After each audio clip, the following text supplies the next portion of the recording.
Alright, welcome back to another episode of If You Build It with my man Glen. What up, boy? What's going on, Juice? What's going on, world? I am chilling. You tapped into the personal camera quick. See, no one's done that yet. Oh, wow, that's tight. Alright, man. Tell me about your day. What you got going on, bro? I mean, should I be looking at the camera? Am I talking to you? I usually tell folks to look at the camera, but if you're more comfortable talking to me, it's fine. It doesn't matter. Well, today's been cool. I actually just finished up a video. This morning. There's an event going on downtown. I don't know when this is coming out, but it'll be dope either way. People can look back at the content that comes out. I love the day and age we're in because content kind of is always around. Content is king. Yeah, it's king. There's an event with some artists down in 7th Street. The old Aveda has been turned into a gallery, coordinated by Arena Social. Shout out to Ian. So DTLR and Jordan have sponsored that gallery, and it's some pop-up art going on there. So we did some promo video for that, and just finished that up this morning, and just sent it over to Ian. So let's see what he thinks. Okay. How long have you been in this industry? In the creative industry, I would say seriously since 2017. That's when I've been full time. But I mean, I've been freelancing in the DC area for years. I guess since I got my first check, which was like right out of high school. So that's like 2006. Man, I've been shooting videos and collecting checks for a long time. Alright, so 2006 was the first time you picked up a camera and you officially got paid for your work. I would say officially got paid, yeah. I mean, I just got used to getting a check for being, picking up my camera, not only it being a favor, but like people know to come to me as a specific skill set. So how did you pick up the skill of negotiating?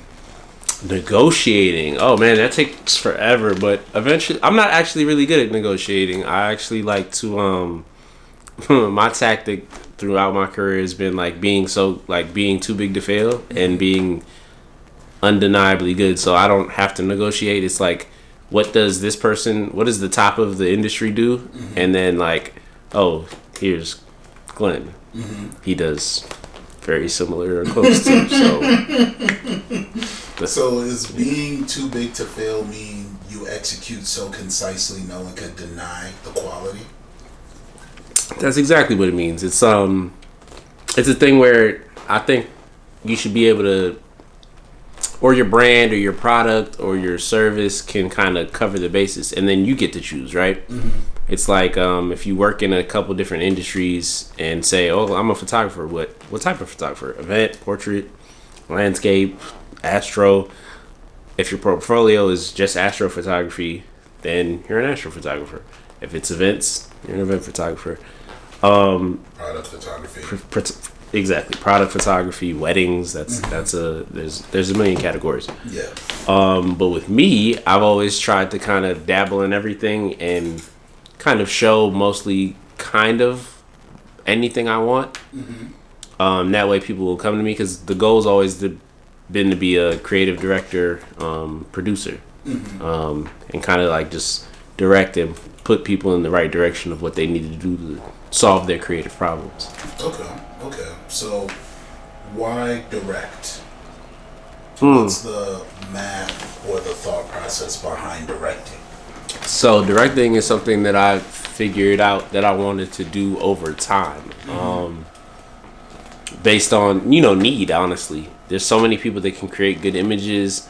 There's so many people that can write a good story. There's so many people that can curate a look with wardrobe or styling. There's so many people that can light a scene. But as far as putting those pieces together and making them mesh and work to make the goal happen, I've noticed that I'm pretty good at that over time. Okay. Do you think people need to be told what to do? Yes. Based on the goals, I will say. I see all the time. I'm sure everyone does. People say that they want a certain outcome, but the actions in between getting from the initial planning stage to the outcome don't match up, or and sometimes that's accidental, but sometimes it's just people don't know. So, and from what I've seen is once you add that little extra knowledge or direction to a situation, it's almost it's scalable. You can see, well, if somebody gets this much more knowledge, they can achieve this much more. If they get this much more knowledge and guidance, they can achieve this much more. Over time, you see that brands and brands, businesses, people with direction, they can achieve anything depending on how much they have. Okay, so how does one scale? Scaling. So scaling is all about getting things off your plate early as possible. Okay, tell me more. So with me personally, I've always wanted to scale community creative, right? I'm from Maryland. Currently live in DC. DC is the biggest metropolitan area in the area, so seeing the industry grow for years has been kind of interesting because we get a lot of production here, brands are here, but production has grown in general. Like when I started out, I was in high school, and things are just different. You think of commercials, you think of TV. Now a commercial can be on a million platforms. We have so many more screens. So being able to watch the industries grow from so long, I was able to understand that, okay, like eventually it's not going to be as much about who can shoot. Everyone's going to be able to shoot eventually. Everyone's going to have cameras. Yeah. It's going to be about directing what look do we need? What do we actually have to have? What does our audience need to see? What's missing from the market? And what's missing from the market. And so I've been able to pay attention to what's going on and decide, all right, well, let me give what's missing to the market for people that actually have a hard time getting it, which is black people. Yeah. A lot of the time. Our people kind of, we know, but we may not have the resources because we're usually, underfunded or strategically kept from having certain resources allocated to imagery, and I've always looked to myself to level the playing field. Would you say sometimes our frustration gets in the way of us moving forward? Oh yes, for sure. I see a lot of I see a lot of people's businesses and visions just not come to fruition based on lack of resources and frustration that comes from that.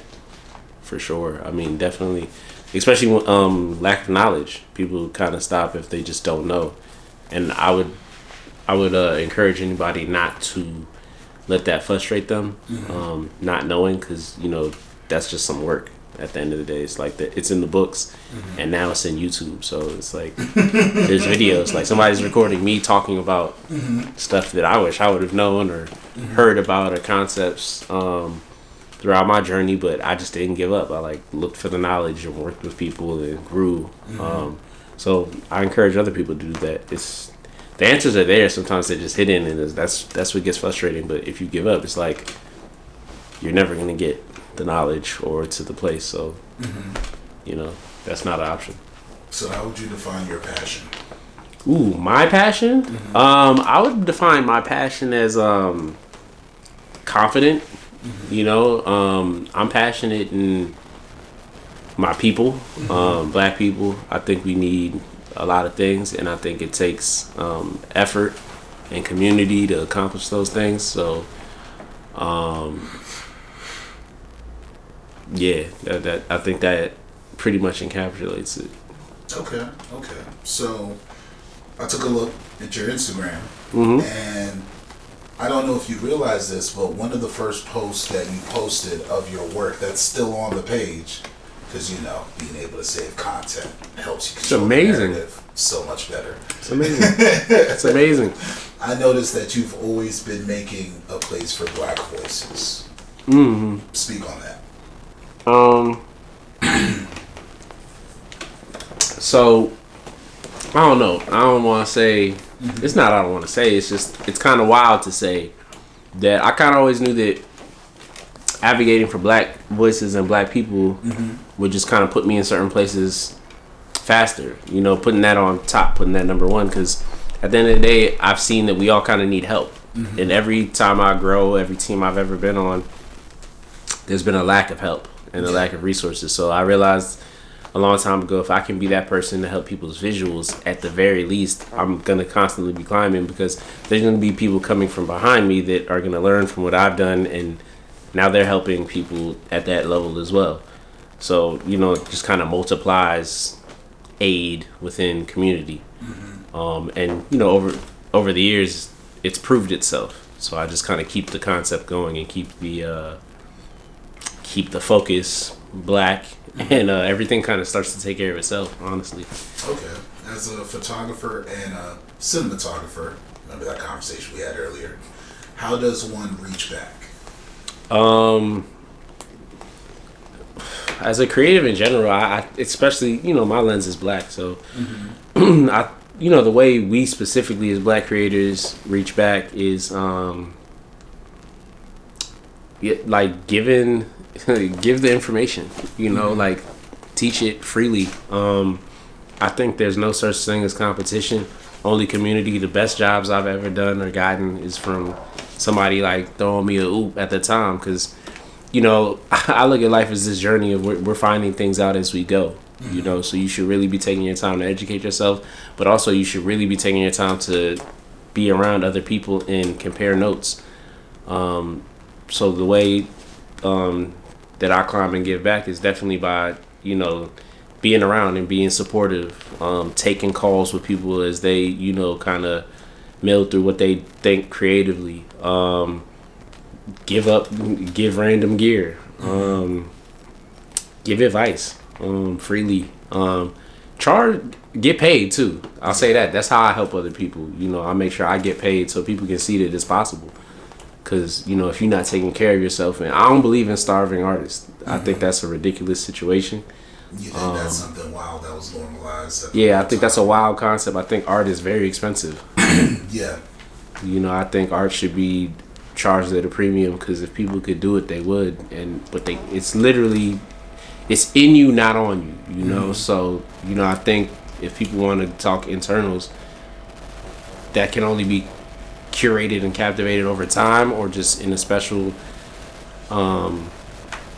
situation. So, you know, I think people should be charging for that. So, you know, giving that imagery to people that, oh, you can make a living, you can do certain things, you can live a certain way, as a creative and as an artist. I would hope that I give people a little bit of a glimpse of that, because, you know, this is my job. Sometimes it's funny to think of it that way, because there was a time where you thought a job meant, you know, answering to people, but, you know, I solve problems for a living now, and I wouldn't take it any other way. And you created that job for yourself. Yeah, I did. You know, that's something that I kind of wanted. At first, I didn't think it was possible. I just didn't understand what it would look like. But well, why didn't you think it was possible? Let's touch on that for a little bit. I just thought that it wasn't well, I thought it was possible always, but I didn't think that it was possible to do it the way it happened. I thought I'd have to go to, you know, work for a company for X amount of years, and, you know, have certain bosses that put a word in for me, and have a certain overhead, and, you know, I'd have to have a couple employees, and I'd have to have some marketing campaigns out in the field. Yeah. I didn't know that word of mouth could be so powerful. That's another thing. Give me an example. All the biggest work that I've ever done in my life has just been by knowing and people telling, you know, and that's it. You know, I don't advertise. Shoot, my website hasn't been updated in 3 years. People haven't seen any. Shoot, the work that I did last year, people haven't. No one's seeing any of my new work, so I don't really know why people are hiring me. Honestly, I don't show my work that much. My Instagram, I post monthly, but there's a lot of work coming out. But I guess I connect my real life and my online life really well. I think that's kind of how it works. Like, I don't necessarily share that often what I'm doing, but in real life, I'm working for people that are sharing what they're doing, and I'm doing it for them. So eventually, it just kind of comes back. So, you know, you don't learn that, honestly. No one teaches you that. Making sure that your work is solid, but also being a solid person really meshes well in business. So give me an example of both of those things. Oh man, so I'll give you the greatest example. So this year has been amazing for Black art and Black creatives in the DC area, and I've been lucky enough to work on some amazing projects. So Shanklin Hall is a collective of Black professionals in the DC area that is creating a social club, and we were able to, do a promo video at the top of the year highlighting everything that they are, where they explain what their product and their brand is. And we also did a photo shoot. So, at the top of the year coming in, I was like, man, I want to do a statement shoot. I want to do a good video that can, kind of show what my brand does and help somebody else. Man, talk about knocking out the park. The content was really solid. Shout out to Seven. Shout out to Alex. My great creative team on that project. We were really able to create a really good visual for that. And ever since they've done multiple events in the area, they teamed with Eaton Hotel, and they've created Turn Down Service, which is a great party. I believe monthly. Yeah, it's a monthly party that really brings out a lot of the great energy that DC has to offer. As the world's kind of getting back to gathering and things like that. I feel like there's not a lot of direction into what's going on and what's cool. Like, if I'm going to go out, who's doing what, where. Like, it needs to be worth it to go out at all, because you taking risk. I fully agree. So if I'm going to take a risk and like really put my clothes on and really go outside and hang out, I want to go somewhere special. So, working with them was a great example of like why I do what I do. It's just like, we came in, everybody involved respects each other. So we come in and we create at a very high level that, and it echoes from there. It's, people go, now they hanging out, now they having fun. And, it's just growing the community all because of a choice. I romanticize and I enjoy thinking about how the little decisions and the effort, because I think that's what gets you through the work. Honestly, like knowing that what you're creating, what you're doing is going to impact way bigger than where you're currently at. Okay. What would you say is the importance of building a solid team around you? I would say it's important, but I would say most importantly is you being solid. It's like working on yourself. What do you do in the morning? Like, what are you eating? Like, what are your goals? Why are they your goals? Like, checking in with yourself. I think if you're solid with yourself, you're always going to be able to have new teams and be able to like constantly build teams. But teams are important in the sense that, how big is the measurable goal and the metric at the time.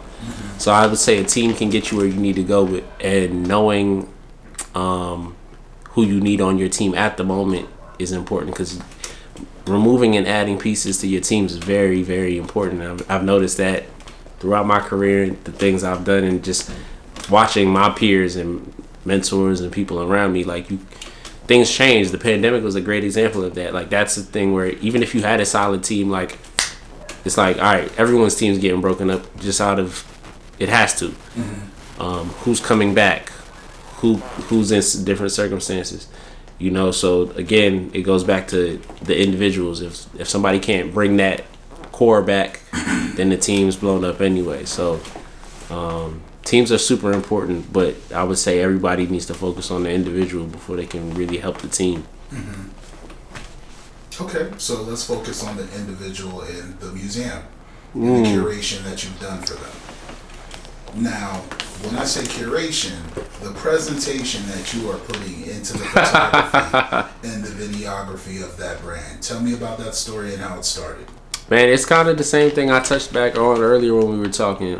I try and like champion Black things that are going on in my atmosphere. So, once I found out about the museum and I really got tapped in, shout out to Justin, Uptown Just. He put me in contact, and I really I've heard of the museum before, but last year I really got a tour and got access to really understand what was going on. And so what's really going on then? So just it's a Black company that's really based on family and the good and community and what all the things that I believe are right with clothing and what clothing means. Clothing is something that gives you pride and gives you a feeling, and they're creating that, and they're doing that in a black city, and they're doing it as young business owners. It's like that you can see. Mo and G, shout out to Mo and G, they're outside. You'll see them. They've been around for a long time. They've done a lot of things, and hearing about their vision, it gets me excited, right? So, regardless of if I get hired or not, like, I own the clothes and I can show that. So when it comes to me practicing, and that's one thing that that's kind of why I picked photography and video. My practicing can help other people. So when people see my practice, it can help a brand. So I kind of look at myself as, all right, how can I pitch and how can I promote other brands and keep helping other people? Well, we create high level content, so wear the clothes, so now it's multiple things. And also it always goes back to business for me, because it's like, if I'm executing for brands just by wearing their clothes, what does that say if you hire me to work on your brand? So it's a mastermind perfect situation in DC that I kind of built for myself, where if I'm solid and I do what I'm supposed to do and I'm reputable and I'm good at what I do, I just get to meet the best and the biggest brands and people and help them execute. It kind of just works out that way. So when you said now I do so much more, let's deep dive on that, because you're a model. Yeah, I'm starting to kind of learn that. Man, I but guess it started in high school.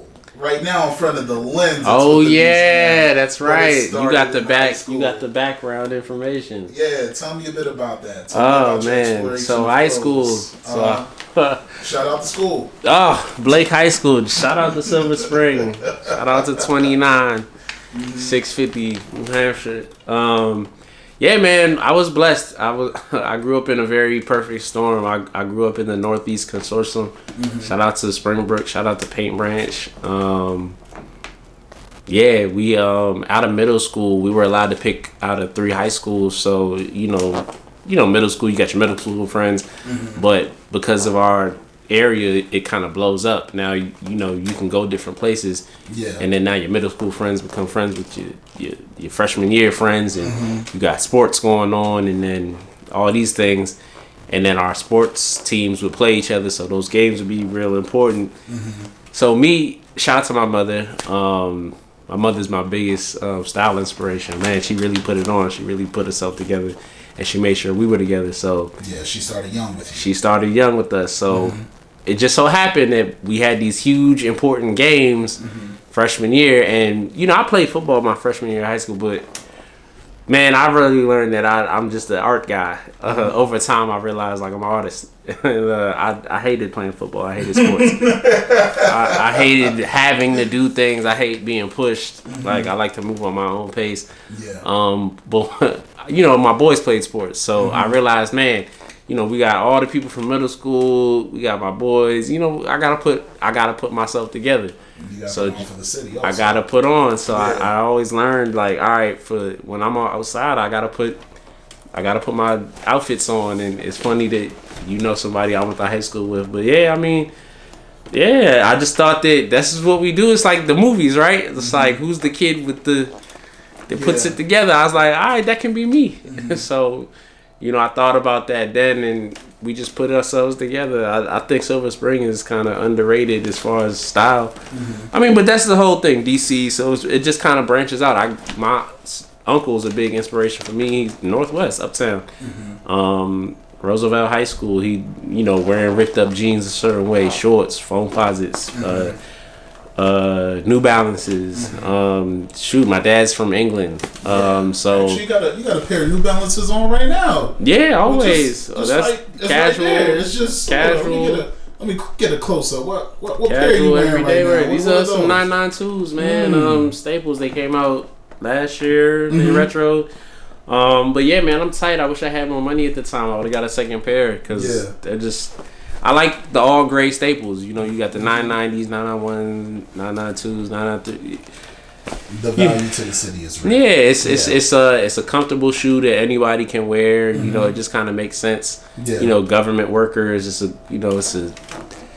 a government employed city. How do you feel about Kith's relationship when it comes to New Balances? I wish his love of the attire. I wish they would give that type of relationship to a DC brand. Shout out to my guys.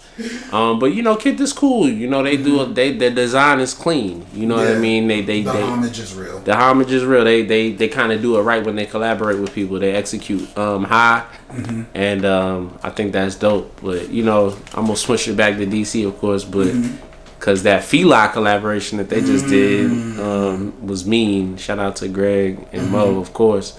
The whole vibe, the whole look. Even the photo shoot they took it to Georgetown, that was tight. Were you a part of that? Did you get to, like, see I wasn't a part of that, man. I'm just, you know, as much as I work with people, I'm a fan too. It's just like I put on. Do you think it's important to be a fan of other people's work in the area? Oh, 100%. I think you should be a fan of your community. You know, there's nothing you can't achieve when you don't have the support of people around you. Yeah. You know, so I think people really shouldn't always be looking. There's a lot of things that I don't even want to do. I really do like to start brands off, and then hopefully they keep rolling and understand it's worth the investment to, you know, collaborate with more artists and do things, honestly, you know, and they've been doing it. So, you know, seeing them do other things is just always awesome, and do product launches is really dope. And it's the same with other brands. It's like with Shanklin Hall, it's just like now the event, because I morph. I tend to be somewhere and then I'm doing something else like the next month out of nowhere. But you know, I believe it's you know, growth. I don't put a cap on growth. Like, so I might be that to continuously add to your tool bag. Exactly. If I get hit up and somebody throws me a bag to speak at some conference next week, I guess I'm a speaker now. You know what I mean? I'm not doing events no more, I guess. You know what I'm saying? Like, I guess I don't need this. Shoot, at the top of 2021, at the top of this year, I thought I was gonna need a studio. I was gonna get a studio and like do headshots and all sorts of different photography and bring clients in. But the year went left. I ended up shooting a lot with ABB Video. Shout out to Andre. The live stream game is crazy right now. Big brands are, you know, there's levels, and you know. I actually got stock in that. Yeah. Like, literally one of my mans, he's up and coming right now, and I hit him up about 3 months ago, and I was like, hey, do you want to be sponsored by the brand? Because I'm really big, side note, when it comes to sponsoring folks, do they have an interest in mental health? So for me, mental health is, do you suffer from it? Are you already an advocate for it? Do you want to learn about it? And do your tweets and your actions line up with someone who's curious about the product? Because I view mental health as a product, and that's how I present it. Wow. And he's big in like the video gaming online community right now. Like Twitch and all that. Yeah. Like late nights. Like it's 24-hour streams. Nah, I love it, man. That's what I love about, you know, that's community. You know what I'm saying? Like, that's a subculture. You know, and I wish people would, you know, that it seems like nerdy shit always has the tightest communities. You know what I'm saying? That they're so unapologetic. That's what it is. They made it out of being awkward teenagers and everything. Now they grown ass people with their own money and their own thing. They're the focus point too. Bruh, they get to blow up because confidence is in it now. It's like, nah, we do this, and like, who gives a fuck what people think? And it's wild. Going back, it's like spinning the block. Like, it's you know, growing up, it's like you get shamed for being into like style and like creativity, and it's like, nah, sports and money and like, so be a lawyer and straight up for personal experience. It's like being artistic is not. It just got lit. Like it just became like a thing. Like people spin around and don't look, and like and you know, I can kind of feel it. It's like I look and I'm like, people are starting to notice. People are starting to notice, you know, at a high level, you know, because it's like creativity's always been there. It's like there's always been flyers. People like there's always been, you know, a video produced, and even more so, like people can tell it's better now. It is. It's like I actually wanted to you talk look to back you at about stuff your and favorite it's like, equipment at this point. Yeah. Oh, equipment. Oh, yeah. Man, all right. So, you know what's so funny? What's your favorite piece of glass? Glass? Like, what's your ideal millimeter? Man, 50. It's easy. My ideal is I'm romantic like that. Mm-hmm. My ideal is what I started with, and it's really a 30, mm-hmm. a 30 on a crop sensor, which translates to a 50. Yeah. So technically, I'm using it right now. When I'm shooting video and it's a real setup, I use a Blackmagic 6K. Shout out to Taman. He had sold me that at the top of the year. I was looking at like maybe getting a Sony A7 III or something like that, like a in between, or saving a couple dollars and getting like a C200 Canon based on. And like I said, I thought I was gonna have a studio. I was all over the place at the start of the year. I didn't really know which way I was gonna go. But you had a plan. You was all over the place. It's wherever you stood. So that's the thing. When I say all over the place, it's like several plans in motion. It's just like. Which cup am I pouring it into today? But it's like all of them will go and get to the top. It's just what do I put energy and resources? Because I like to move fast. I don't know if I've mentioned that at all in this conversation. No. I'm trying to get things done. Because water's all going to flow to the same place. I've seen it over the years. So like now in my life, it's like, all right, we can. Did you want more smoothie? I do. This smoothie's great. Yeah, I'm sorry. It just feels very refreshing. The green with the sweetness of the blueberry is lovely. That's pineapple, coconut milk, and mango. Oh, there's pineapple in this thing. Yep. That's usually breakfast for me on days like today. If y'all get on this show, just know like Juice is serving up these marvelous smoothies. And I fasted today just to like, all right, the smoothie's about to be the first thing. I was on water all morning. Then. Yeah. My days, I try and build momentum from the start of the day. Like that's the thing about being a visual. And man, I need more edit. I need a bigger team because I'm just tired of being up late. Mm-hmm. But it was an edit day as I mentioned, and I was like, all right, let me just drink water, edit, and then we're gonna do the smoothie, and then. I got to check a couple things later this evening, afternoon. Mm-hmm. I'm going to eat good then.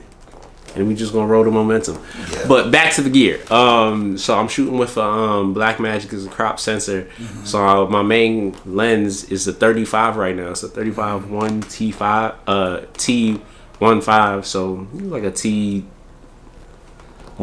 on a regular lens for all those that know the language. No. Do the math, because you did the math earlier. You said the crop sensor plus the lens. Oh, I'm not the most technical. So everybody. I know what I know just over time. And from necessity. But me, I've realized I'm a director. I'm like I really don't care about all the gear. Mm-hmm. I don't I can't keep up. I know what's good enough. Mm-hmm. I know what the best is.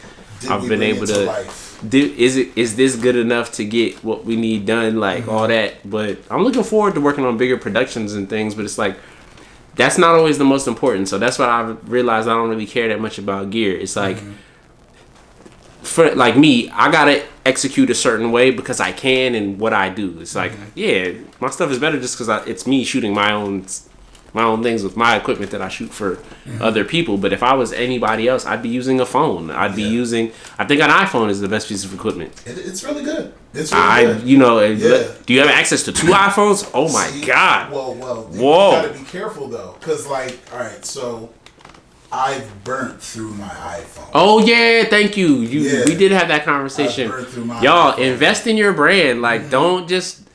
Listen, if you really out here committed to making content and doing the thing, buy you some equipment. Even if it's an extra phone. I think people really, you can't, sometimes you have to sacrifice the club and, the bar and, linking up with people. Y'all save that money, buy. Right now, is that a 300X, a D? Yes. It's a 300, y'all. That's the 120. That's the 120. This is a 120? Damn, the 120 bright. Yeah, that's the 120. But it's all expensive. The eggnog on the ceiling makes the drop of the light perfect. And you learned that how? You researched it. Yeah. See, you know what I'm saying? At the end of the day, I was really excited when I saw it. And, I'm going to say this on camera. I'm going to do my YouTube channel in 2022. Let me put the pressure on myself because we need more black. The name? If you have the email, then the name exists already. You just got to name it that. I mean, my brand is certified official, but one thing that I've always been what I'm trying to do recently is actually name and do specific things. But I'm really feeling it's too late. It's too late. It's too late. There's been this thing that I've been seeing and feeling in my spirit lately, and I'm gonna use it for a lot of things. So I'm gonna probably name my YouTube channel "It's Too Late," because at the end of the day, it's like it's not. But on the but in some other instances, it is. It's too late. It's like it's too late for some things and some people. But that's why I love the concept a lot right now. That it's been ringing. So I think that's what the name of the YouTube channel is. It's too late. Well, and really from today, you technically have 4 months because we had the convo of when it comes out. Yeah. Yeah. You're right. You're right. I can move fast. I think I can get this done quickly. But nah, man. When it's all, encapsulate and we talk about the whole thing of creativity and gear and all of it, it really boils down to executing purpose, and executing and informing. Yeah. Like when I see a Juice Jones out here, trying to help the people understand and educating and being consistent with it, because that's the tough part. Consistency. Anybody can go to a rally or a march one day, but it's just like it all boils down to what's happening in the day to day. Like this world's crazy. You know what I'm saying? And it's aggressive. And it's aggressive, and it doesn't stop. Yeah. And the more you start to realize that, the more you realize, like, okay, well, what systems can we create to help and not be burnt out? Yeah. And that's why I'm so big on help and systems and helping others, because if people get a little bit of help sometimes, like, man, that changes the game. Big difference. Yeah. Oh my gosh, and a little content really does that for people nowadays. It's like, damn, if they just get a little photo shoot, boom, boom, man, let me get them a little social media strategy real quick so they can stay afloat. You know why content matters now, though, right? Oh yeah. We're tired of interactions. Mm-hmm. We're at the burnt out end. Like the bigger social media gets, the less we interact, and the less we habitually interact. That means our habits reset and you grow in that path, and your environment changes around you too. So it's not just a you thing, it's you plus everybody else and what they're doing or not doing. And then you kind of start to focus in a little bit more and you say, hey, what's missing from this environment that has changed? Which makes people key in, because like perfect example of that is the pandemic. And how much our interactions have changed because of the pandemic itself. In a micro little joint. Because when we talk about 5 years, the pandemic and everything that's happening, we you can book in the pandemic with 5 years. Like, all right, let's put the pandemic in the middle of 5 years. Let's say a year and a half we weren't in pandemic. Life was normal. Very. We was very used to everything that was going on in life. Things are going on. Pandemic happened. Now we on the other side, like things, and we on the other side because like let's talk about like mid pandemic when people were wiping off their groceries, Juice, washing their groceries. Yo, did you wash your groceries? Did you have that little faith in like, or panic? I wasn't washing my groceries. I don't care. Had a little faith though. We've always had. See, and that's I don't got time. Like people just got highlighted. Remember that 2012 or something? People's the Mayan calendar, all that like. Y2K, what's up? Yo, you was washing your groceries. Let me find out you was washing your groceries. It's washing your groceries. That's crazy. I'm not no prophet, but it's like I knew I wasn't about to wash my groceries, man. I had to move during the pandemic. It kind of put me further. It's like you gotta kind of have the faith in yourself and in your situation. And, I mean, of course, like wash your hands and don't talk in people's faces. A lot of what's been going on is a lot of basic cleanliness issues. You know what I'm saying? That life ain't that simple. You're right. That's a good point. And people aren't that simple. And it's just like, and it's. I think the pandemic showed like simplify your life as much as possible. Yeah. All right, man. So back to your curation of the museum. Let's speak on that. Museum. So I mean, there's not much curation. It was I was brought in. Shout out to Justin. He made that connection. Mo was very hospitable. He, really poured into me and just gave me a lot of knowledge and information. And we set up the play. I came in as they were doing their Jeff Hamilton style, all over print museum NBA jackets. So I came in to do the shoot for that and the shoot for the holiday release of their third varsity jacket. So what we did was we knocked out a shoot of the first edition and second edition. But on top of that, with just being around, I wanted to get a lot of footage. So man, I spent that year really just documenting. So they out there, shout out to y'all, they have a hard drive just full of footage and just them packing it. No one works harder than the museum. I got to see I got some real insight on like a brand that really wants to do that, and I'm blessed, I feel, to align with people like that all the time, so break down your documentation and how you document. So my documentation is the same way for everybody, really. It's just like being in proximity and catching the sound bites. I really believe sound bites are sometimes bigger than stories, because I just believe certain people are, when they're moving with the right intention and with the right goals, anything they say is money. It's just like, this is what people need to hear. This is what needs to be said. So my style is really just putting myself in a situation to capture people in their essence. So, I was blessed to be able to be in that position with the museum, and that's what we did. And since then, I just kind of been an advocate of them, because I really want to see them win. Just like every other brand that I kind of champion in the city. What questions should documentation answer? Who, what, where, why, how, and when. The 5 W's and the H. It really should. Documentation should give perspective to what's going on in the moment. I watched a really good one with Gordon Parks on HBO, and it kind of just shakes you.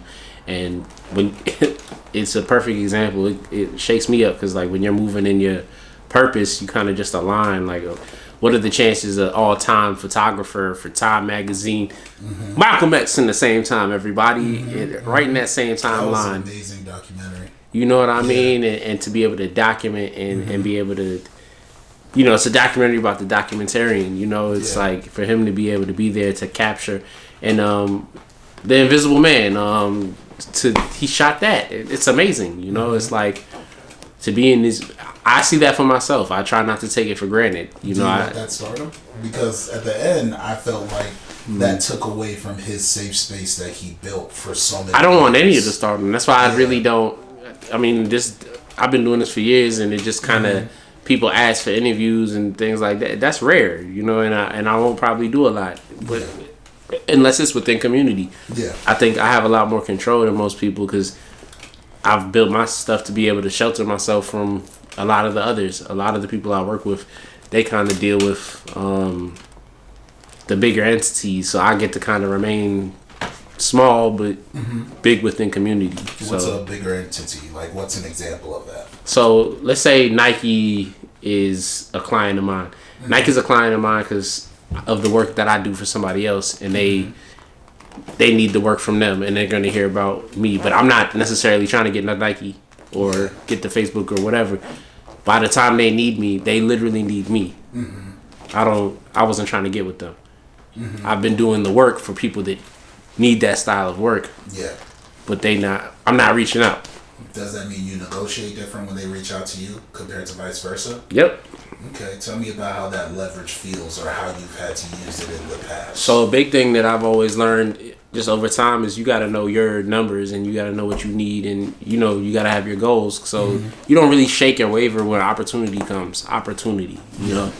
So that's really the position you negotiate from when people are coming to you. You gotta know what you need and know what you're trying to do, and that's like, I don't collaborate a lot, because it's that if I needed to do it, it's already happening. It's I'm usually saying no more than I'm saying yes. I collaborated. I think that's why It's Too Late resonates with me a lot. I think because I don't market, I don't advertise, I don't talk about what I do technically. I'm not asking for work. It's like people come to me with concepts that it's just like, I don't do that. I can't. And they don't know. It's not their fault. It's just it's too late. It's like those type of projects and that type of favor I did probably like 10 years ago, 5 years ago. It's too late, and everybody can relate to that. I feel like it's like you grow. Yeah. And if you sit back and be in that, that's just not the best space for you to be in to do something that just doesn't resonate. And again, there's somebody else that can do it. That would love to do it. That usually people are overlooking. Do you think those moments come from people assuming they know who you are instead of reaching out to understand who you actually are and how you move and how you think and treat projects and people? I think so. I think, I mean, the landscape of the internet, I think, makes that happen a lot. Because some people know of you, but they don't know you. And both. I'm both a person and I represent a business too. So, that kind of makes sense professionally. But personally, I don't get it in that sense because it's like you can ask. You know what I'm saying? It's just like, hey, what do you do? Or I'd like to work with you on this project or something like that. But when it comes to execution, I don't know, because it goes back to me, like I don't really show my work. I don't really show what I do. So I don't, and it's in real life though. So when it comes to digital, I always want to understand what people are looking for, because it really comes always back to really just creative direction, and budget. I have a whole campaign a couple of years ago where I would just yell, "What's the budget?" Because really, that's what decides everything. People. So you said you would yell, "What's the budget?" That was the campaign. I mean, just on digitally, not in real life, but I mean, it really is always the answer. That it's funny because on every proposal, no matter how professional it's written or it always comes down to what's the budget. Because I mean, you have your prices and your numbers that set your standard, but it's like, when people are trying to collaborate, I've noticed people are very adamant on getting what they want instead of thinking about what does their budget get them. And how do you plan for that and scale that? Yeah. You know what I'm saying? Like, you want this look of your production and your video and your this and that, but like, why? Does it need that? Why does it need that? Yeah, which actually goes back to the setup when you saw it today, and you're like, "Oh no, this is But you get this after you burn out an iPhone. Yeah. If you started with this, I think you probably have the same result. I don't think the production value was the point back then. It would never drop. It would never drop. I think right now, that's a good point. Yeah, like your production. You have to get this to an editor. Back then, you needed speed. You had to do it and get it out through the phone. If you that little step of getting from here to the editor, woo! That one step, woo! We don't talk enough about one step being the linchpin to playing. Yeah, that's real. Damn. Yeah, and having cloud space. Damn. I got 2 cloud spaces with 2 terabytes separately for all the work that you do now. Yeah. You see? But I knew it was coming. I was like a year and a half ago. Yeah, the plan. I think one of the most important conversations I had when it came to production was I was talking to my man who owns an IT company. And I told him, I was like, I want to do visual content. And he was like, I hope you have a lot of terabytes. That was the only advice he ever gave me. Make sure to have a lot of terabytes. No, and he's right, man. If this year I'm inspired to share more, and I've been doing that on social media and stuff. And as I'm trying to get my website together, I'm just, really all just controlling the marketing. Yeah. But I think I'm gonna do like a gear tour and like I guess people care about that kind of stuff. We're all curious. So you remember the questions? I was like, I think people want to know. What you be using? So the hard drives, man. It's just over time. It's just crazy how much you accumulate. I have 4 C stands. Why? I mean, is it backdrops? Is it at your house? I don't have a studio anymore, so I had a studio earlier, so now I have it at the house. I got some at my dad's house. It's just like, and then again, going into next year is going to be interesting because do I get a space? Do I sell everything? Do I, so who would benefit from the sale? Like knowing your customers in the future, like this person might be interested in this equipment. So I got a guy. I got a couple. But I mean, a lot of people benefit. I think it's all about what do people need and what am I doing? What do I need? Because it's kind of the same thing. I feel like the people that would be buying the equipment, I'm just going to be hiring in very different capacities. If I'm selling the equipment, I'm guaranteed to go in one direction. If I keep the equipment, I'm still not sure. So I think that's the big thing. Yeah. Yeah, you're anchoring yourself. Exactly. It'll be my the release of my safety net if I get rid of the equipment. Okay, so speaking of safety net, let's talk about landing in Sandlot. The locations, the story, the narrative. What has that experience been like for you? Man, so I love watching black things grow. You know, so it's just been wild watching it go from one location to the next, and give us receipts. So yeah, man, Sandlot started as a concept by shout out to Kevin and Ian. Kevin, aka Scooty, Rock, Uncle. Yeah, with the Uncle Scooty. Shout out Rock Creek. Shout out to Sweet Nation. These are two brands that have been in the DC area for a long time. Very long time. And in a capacity that was, great for the city. And then the pandemic happened. It's just kind of all wild. You got two lasting brands that came together right before the pandemic. Pandemic happens, they continue pushing forward with the brand, and it's seeing some success. So insert me. I've been documenting different black things, and it just so happens that right as the pandemic's happening, I just was right there with my camera, and we were shooting and it's turned into more brand partnerships and different program. Shout out to the Uber Eats program. Boom, shout out to Ian working hard and making these relationships. Third location, Georgetown, working simultaneously. Boom, Tyson's, they do that launch in Virginia. And more to come. It's been dope just being able to create in space, right? Like my style is very much me showing up with whatever gear I have and documenting what's going on and showing the story. So it's been amazing to do that for just a brand that I think can grow and will grow. This is where you just keep talking. Oh, I could just keep talking. Yeah, you can just tell the stories. So what else? They been great. I remember I met the architect. That's a young black architect. Shout out to Zig. Amazing guy. He designed the whole Georgetown setup. I'll make sure I get you some B-roll to throw over this. I was actually going to ask, did you want to handle this one yourself? Oh, that'd be tight. Yeah. Edit my own interview. Is that weird? It would be a little weird. Would it give you space to critique yourself for a second? I'd trip out. That's why I don't vlog or YouTube yet.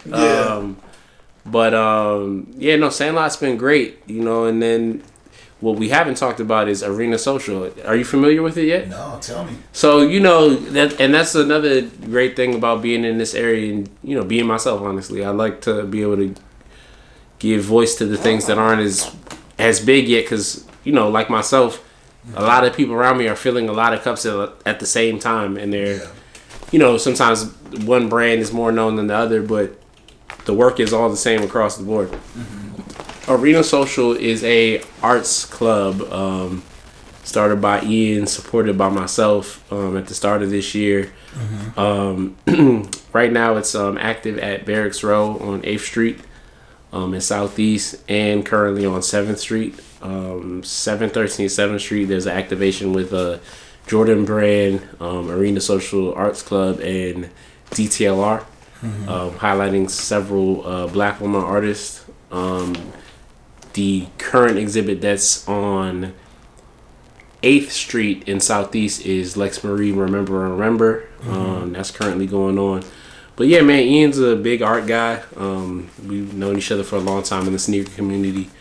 And he's always been championing that. So right now, the exhibit down on 7th Street is just real dope, man. It just gives more exposure to Black women artists doing their thing, and telling that story and controlling that narrative. I think the artists are gonna be popping up either today or tomorrow. I need to see because I need to be getting those interviews, putting in some work.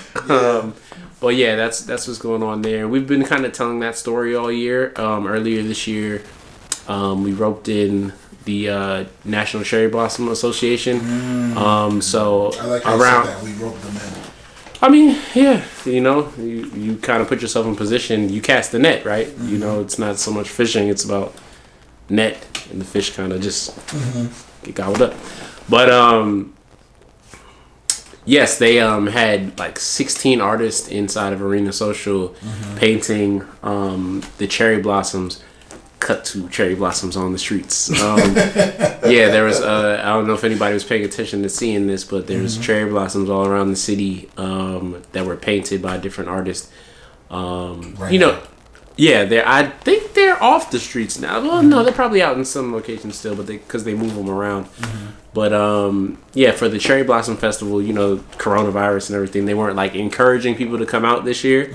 So they did something else to like make people's attention go to different areas to kind of spread people out. Do they have people covering this content and actually making an advertisement out of these efforts? Kind of, but that's why I'm still in the DC area. There's a lot of money to be made by people that can brand and tell stories a little bit better than how it's currently done. Because when I hear about projects like that, my first thought is, where's the story? Yeah, where's the story? That sounds great, but why didn't I hear about this? Yeah, that's the kind of thing about being in DC. It's who is this content marketed towards, and where are these people? We need to meet these people where they're at, and a lot of times, the budget's indeed. Well, that's a whole nother story. Back to Cherry Blossom. Cherry Blossom was a cool thing. So we've just been kind of rocking ever since. What else was there? Oh, Go-Go. Long live Go-Go. Shout out to Justin. He was up in there for a good amount of time, showing, Go-Go, educating a different community down at the Barracks Row area on, the official music of DC. So yeah, man, shout out to Ian. Arena Social has been this surprising thing that's been great, and as the world's opening back up and more chances for collaborations with brands come, I look forward to helping aid Ian and Arena Social. So okay, bet. All right, so what's next for you after you knock the sand off your shoes? What do you have planned? Next for me. So, what's next for me, man? 2022, I really want to kind of turn the camera on myself and just kind of create and tell stories, and then turning the camera on myself. I'm only me because of the people I stand next to. So really turning the camera on other people, not because they asked me to, not because they're paying me, but because I'm curating the stories and I'm kind of putting it out the way I see fit. So I'm excited for that, because a lot of the things and what slows down my speed in creating is edits and people wanting to think like this and reality of with the reality of like what it means for them and like what they can get from it and stuff like that. So I really want to go into next year creating under my brand and under my names and just executing a lot of the concepts I have and seeing what can come of that. There's a lot that I need to learn. I'm going to have to build a team to do all the things that I know I'm not good at, because I only want to do the things that I know how to do and like nothing else. I've had to be a one-man band for a long time, and that's I'm so tired of that. I really need to delegate and what's the word? Just really get a team and like take breaks and do things like go to the doctor and like do regular regular people stuff. They say if you want to go fast, go by yourself. If you want to go far, go together. And I've gone really fast. It's taken a long time to seem like a lot of things have happened overnight. Yeah. But I've been moving really fast by myself with the help of a lot of people, which has made me go even faster. Which over time it's like light years because it's fast yet slow. But I'm really ready to get with a lot more people and collaborate a lot more and put out for myself. So. All right. So what are you looking to bring to life at Get Home Safe? So shout out to Juice. Hola.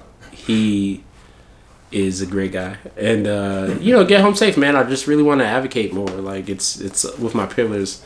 If I look at life and as I learn and grow, I collect things. It's like I need retail unlock. I need a Jordan plug. I need a car guy. Do I know a doctor? I need that. Mental health. It's just another thing. It's like if I'm going to therapy, I need a group of people that can talk about therapy at least. I've become through my life, I've become a very I wouldn't say these people are. I like depth. Like I said, I hate football because of freshman year, but sports are cool and everything. Movies are cool, but it's like if we're not feeling good, then what's the point of talking about or having fun or doing any of those things? So if I can have people around that advocate for mental health and the things that are important, I gotta help. So with Get Home Safe, I just hope to, I don't know, add creative flair and my network to the conversation. Honestly, it's like sometimes I forget that these things are not normal in a lot of people's conversations, and I just hope to normalize that. It's just like, yeah, get your head checked out. Like, do you feel well? Like, what are your goals? You don't have goals. What? What's your interest? You don't have interest? How are you feeling today? Well, I don't know. What do you mean you don't know? It's just words. We have words, and we have all sorts of tools to deal with things. And I think in the communities we come from, we're not a monolith, the black community, so I don't speak for everybody, but I know the community I came from and with, it was like Jesus was the answer for all your issues and life. Jesus sitting there like, I was never for all this stuff. There's something wrong with you personally. And there's still work. And there's also like things that are normal that we don't know. So just comparing notes in general, I hope to just add some visual elements and eyes, honestly, to Get Home Safe. Hey, all right. So where can the people find you? Man, so currently I'm on social media for now. G2 Esquire on Instagram, Twitter. I don't really use Facebook, so if you see it like that, it's spam or something. I need to probably go delete that page or whatever. For business, certifiedofficial.com. You can check me out there. Email Glen@certifiedofficial.com. YouTube coming soon. Yeah, we'll see how that's gonna shape up. Podcast possibly. Shout out to Candor Labs. Okay. La Cosecha Studios. Thinking about linking up with them and telling some stories. And yeah, Get Home Safe. Check me out on this platform and all the things that we're gonna create. Yeah, folks are gonna see your work everywhere. Yeah, I guess so. I think I'm working with a lot of people that are visible, so it's kind of making me more visible. So shout out to me and shout out to everybody else. Yeah, time for you to come out the shadow. I guess so. I guess that's where I've been. It's good. It's good shade for no lens flares. So. That's a camera. All right. Well, see you guys later. Thank you for coming to another episode of If You Build It. Catch you guys next time. Peace.